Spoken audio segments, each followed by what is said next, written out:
In this video, we're talking about parenting children in divorce situations, different rules, households, etc. I'm Nicholeen Peck, and I teach all over the world about parenting, good communication, how to build strong family bonds, child development, and education, all through the lens of the principle self-government. And in this video, we are talking about co-parenting. In this video, we're going to be talking about some of the struggles that children and parents deal with when parenting children with divorce situations. We're also going to talk about some personal stories that I'm aware of, as well as how the skills and principles of teaching self-government can help.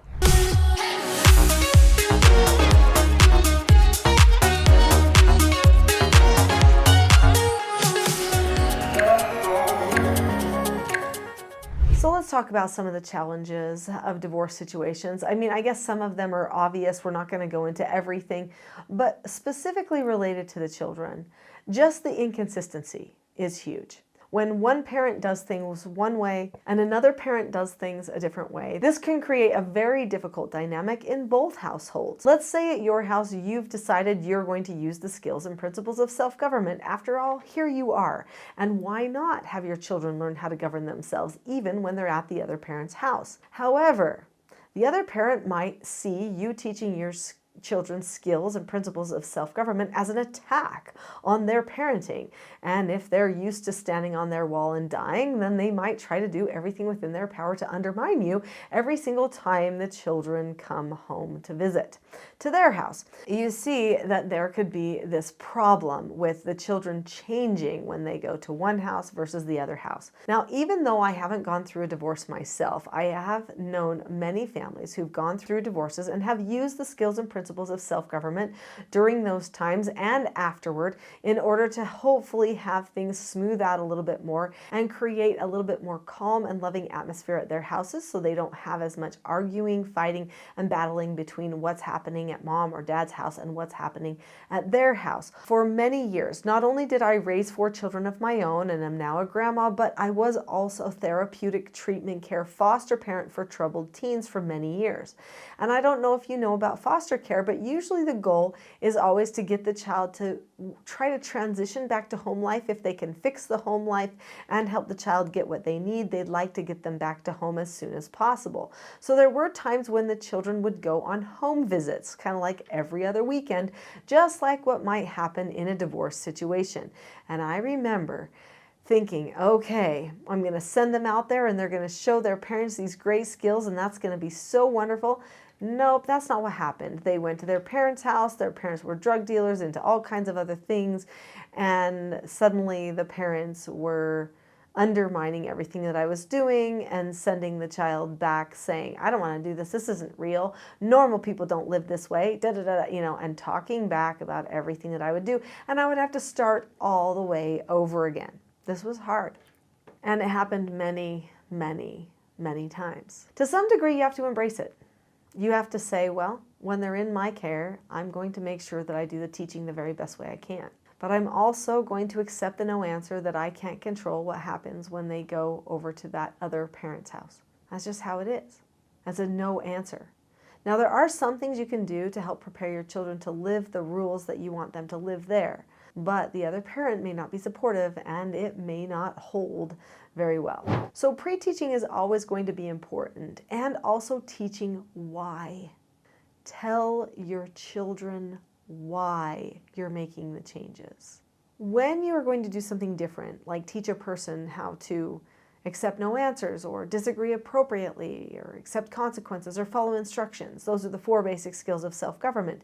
Let's say you teach your child to do that. They need to know why, so that when they go to their other parent's house and the parent's like, that's dumb, you don't have to do that here, or whatever, that they could think, yeah, but I know why I should do it. So then they have to battle the why, not just battle that you want them to do that. You telling them that they need to do it is not enough. Now, if you've already subscribed to this channel, you know that I absolutely love explaining why to a child, and the reason why is because it helps decrease their anxiety. So for instance, when I give an instruction, I say, I need you to take over your dish, because then we can get to our family activity time quicker if we do our after dinner cleanup quicker. And then they're like, oh, okay, I'm in. I want to do the family activity. I'm taking over the dish, right? This just decreases the anxiety, and it really helps the child to decide that they want to follow through with whatever you've told them to do. Also, if you tell them a no answer, tell them why. And when they're disagreeing appropriately with you, they're explaining why to you, and you listen. So the whys are important. That doesn't mean I like the talk back that is just why all the time, because that, of course, is not quite the same thing. Making sure that you pre-teach your children, we're going to use these skills, here's why, here's how I'm going to correct them, here's why. That is all really robust instructional pre-teaching. So if you've taken my TSG parenting course, then you know that there are 3 different types of pre-teaching. There's instructional pre-teaching, situational pre-teaching, and then prepping. So the instructional pre-teaching is something that you do before you ever use the skill in regular life. You prepare the person ahead of time for the skill, and that's when you're going to add a lot of that why in there so that they have a firm understanding. You might even go as far as to say, well, what could get in the way of us using this skill? Why might we ever choose not to use the skill? So if you get some of those whys in there, then they're going to buy in more to why you're using something. A lot of times, parents will try to get their children to buy in on ridiculous rules. Rules and principles are very different from each other. If you want your children to be able to stand strong about your principles and your standards when they go to that other parent's house, they need to be actual principles more than just rules. Rules over time are undermined because they might be asking themselves, why am I doing this? Or somebody might say, why are you doing this? They don't have the answer. Well, because mom said. Well, because mom will get mad.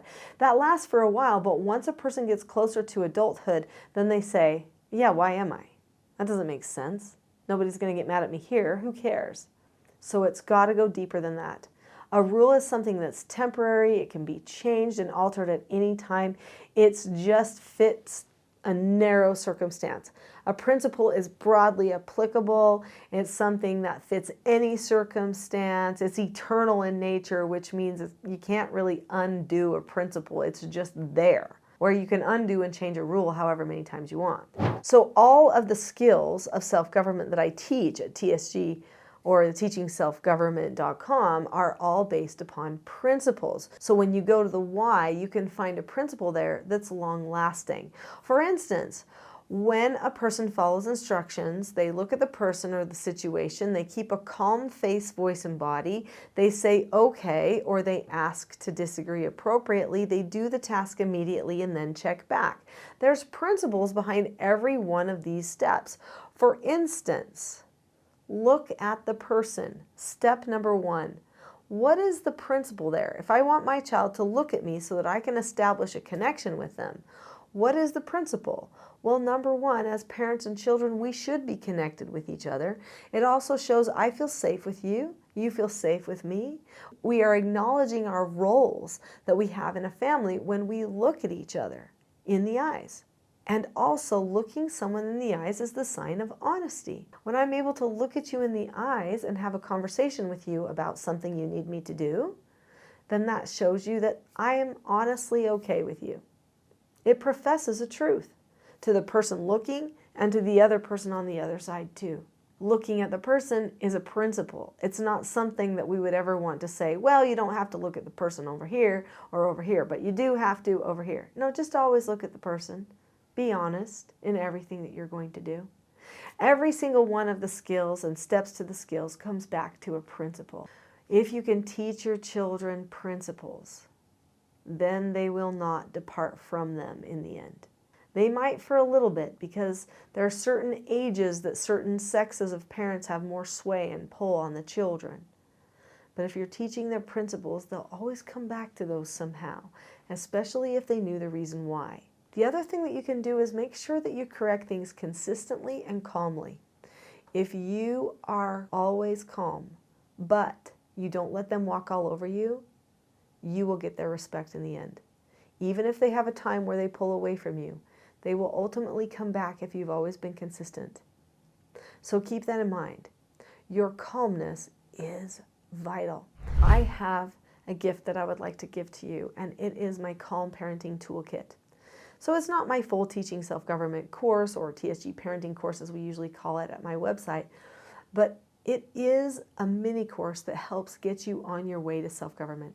It teaches you 10 tools for calmness that will help you and your children be calm when somebody else isn't being calm. And this is one of the most powerful lessons that we can learn when we are learning self-government. So there is a description below this video, and in it there's a link that says teachselfgov.com/toolkit. And if you click on that link, now you can have the Calm Parenting Toolkit for free. So click on that link. I'll see you there.